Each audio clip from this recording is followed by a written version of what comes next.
Agapul of shipping True companies have to do it. TV. Please So share, almost everything like, and you're doing, subscribe. everything from what you're eating to what you're having to drive to what you need in your home, it related to supply chains and what's coming from abroad.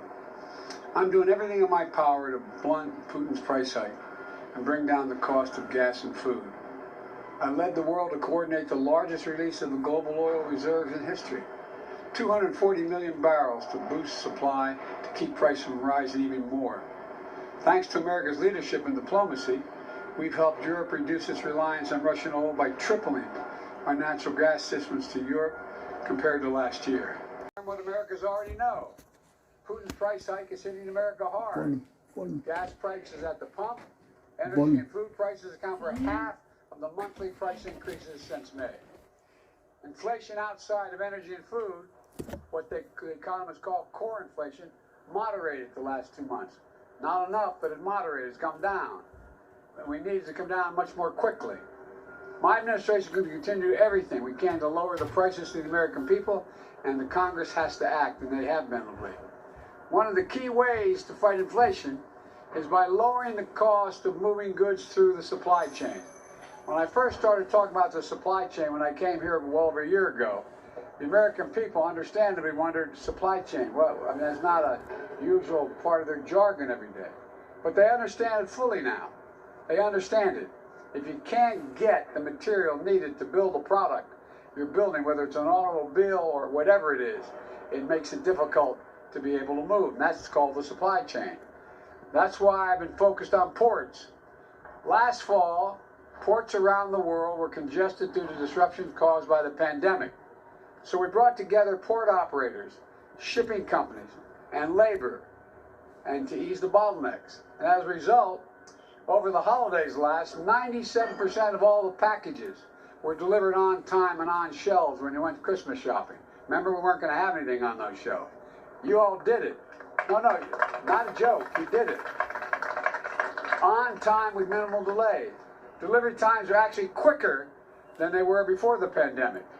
And today there are about 40% fewer containers clogging the docks for long periods of time than there were last November. This May was the strongest month in the Port of Los Angeles' history. The strongest month in its history. And we're helping fund improvements.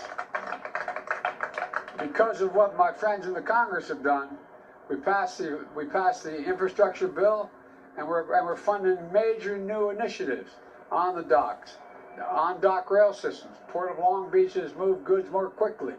A port electrification, so communications near the ports can be, and communities can breathe cleaner air because they're using electric machines that are not generating using gas, coal, etc. And we're continuing to expand capacity of our ports thanks to the bipartisan infrastructure law. Look, this is a time we took a different approach also to trucking. Remember, last December, we brought together industry and labor to tackle problems facing truck drivers. It took we had to double the number of commercial driver licenses being issued by the states in order to speed things up. We did it. We sped the creation and registration of apprenticeships, allowing aspiring drivers to earn while they were learning. The result? We had a record-setting employment of trucking earlier this year. And truckers' wages went up even after accounting for inflation. We're going to keep at it with the new super chain envoy, General Steve Lyons. General Lyons is a 4-star general. He handled the transportation of a little bit of thing. He had transportation command, only tens of millions of billions of tons of things to move, from little things like tanks and aircraft and all that. But all kidding aside, he's come off the sidelines. He's retired. He's helped us identify and get ahead of the challenges that arise at our ports, our railroads, and on the road. This is about reducing costs for families. You know, I have to admit to you, a lot of us elected officials have been in office for a while. Every once in a while, something you learn makes you viscerally angry. Like if you had the person in front of you, you'd want to pop them. No, I really mean it. There are nine major ocean line shipping companies that ship from Asia to the United States. 9. They form 3 consortia. These companies have raised their prices by as much as 1,000%. So everything coming from Asia, they get 90-some% of it, the stuff coming from Asia. They've raised it by 1,000%.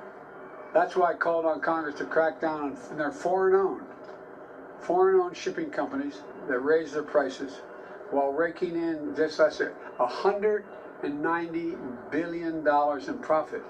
A seven-fold increase in 1 year. Seven-fold increase, $190 billion. The Senate passed legislation. I'm hopeful the House is going to act soon to crack down on these companies, as I've asked, and lower the cost. I'm grateful to two Californians, Speaker Pelosi and John Gerardi, for leading this effort.